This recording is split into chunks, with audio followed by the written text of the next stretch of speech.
These are the notes for Monday, September 17th. You should have already filled in the top part, atomic parts notes and practice. What you should already know, protons have a charge of +1. They have a mass of 1 and are found in the nucleus. Neutrons have a charge of 0, a mass of 1, and are also found in the nucleus. Electrons have a charge of -1. Their mass is considered 0 for what we're doing this week, and they are found in the electron cloud.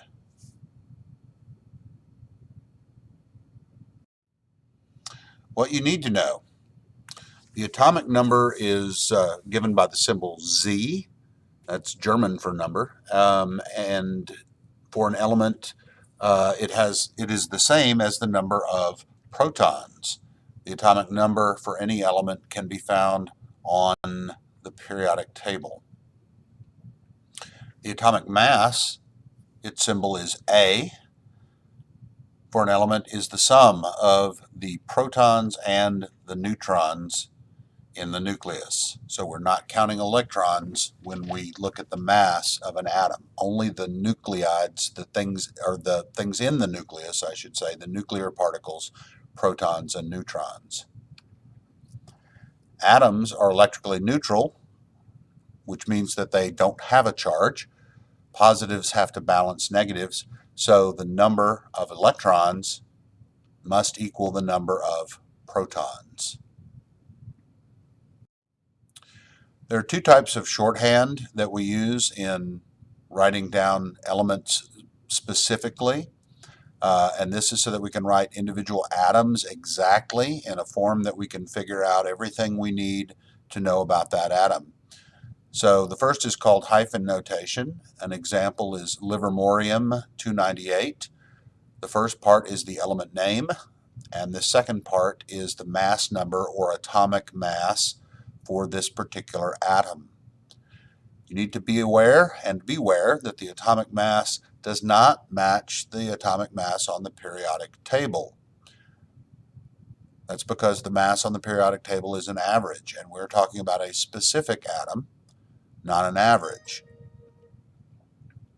We also have nuclear notation, another form of shorthand, like this. This would also be called livermorium 298. And if you look, you can see that we've got the atomic symbol right here. We have the mass up here, and then we have down at the bottom the atomic number off the periodic table. So this is atomic number 116.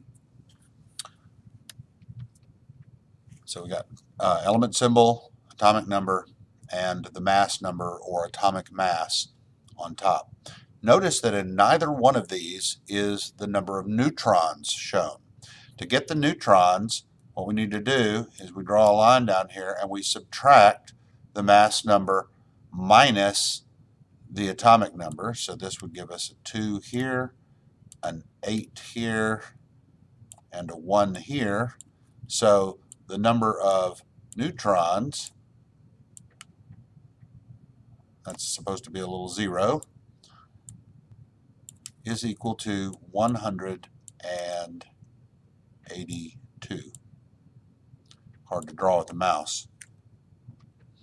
You should also beware the atomic mass, again, does not have to match the mass on the periodic table, but here we're showing the atomic number. That does need to match what's on the periodic table because element 116 is livermorium. If it was any other number, then it would be some other element. So here we have a picture of an atom, so we can get pretty much everything from the picture. We have protons, neutrons, and electrons. So we can just count the protons. We've got 1, 2, 3, 4, 5, 6, 7, and 8. So the number of protons here is 8. That tells us that the atomic number is also 8, and because protons and electrons must be the same for the atom to be electrically neutral, we can also fill in 8 here. Or, since this picture shows them, we could just count them. Next, we need the number of neutrons. If we count those, we find they are also 8. Now, that's just coincidental. There's no rule that says that neutrons have to be equal to anything. Now that we have protons and neutrons, we can fill those in, add them together, and we get an atomic mass of 16. To do hyphen notation, we need to know what the element is. So we go back to the atomic number. The atomic number is 8. So we can look on our periodic table and we find out that 8 is oxygen.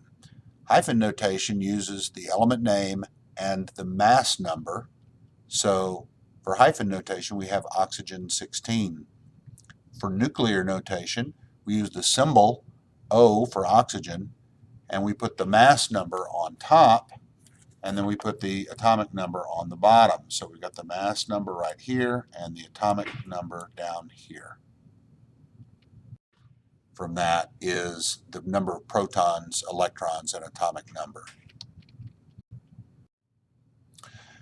But if we have nuclear notation, we can get more. From our nuclear notation, we can get the 46 up there and the 24.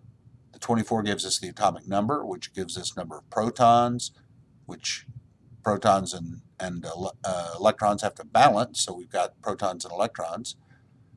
We can start calculating our mass.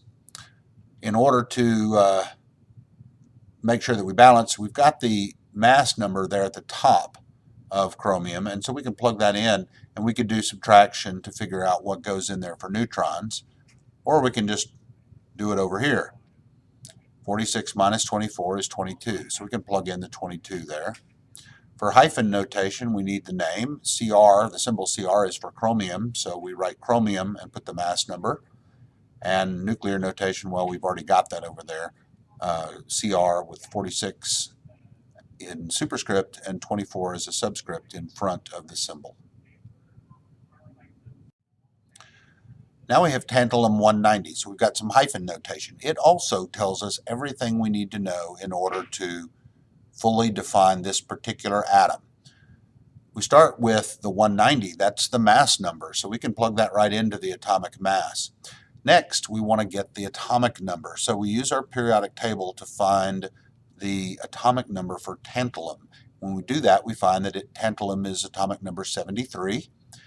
That means it has 73 protons, and because the number of electrons must balance the number of protons in a neutral atom, in a neutral atom, our number of electrons is also 73. We can fill in 73 down here as part of our atomic mass, but we need the number of neutrons, so we can get that by subtraction. Remember, to get the neutrons, we subtract. So we start with our mass, and we'll subtract our number of protons, and that gives us 117 for neutrons. Plug in the neutrons there. 73 plus 117 should add up to 190. We've already got our hyphen notation, tantalum 190, but for nuclear notation, we're going to put 190 above 73 and put the atomic symbol or the element symbol Ta for tantalum. When you've finished all of these notes, go on to the More Practice section and complete this table. Everything you need to know is on the table, so we've already seen examples of hyphen notation and nuclear notation. The rest of this we can get from the numbers if we know what needs to be subtracted or added in order to get what. We know that we can get neutrons from mass minus protons. We know that we can get mass from protons plus neutrons, but protons isn't here. But wait, we've got electrons, and we know that electrons and protons have to be the same. Atomic number should be easy for all of these, and likewise filling in the various types of notation. When you're finished, you can check against my key.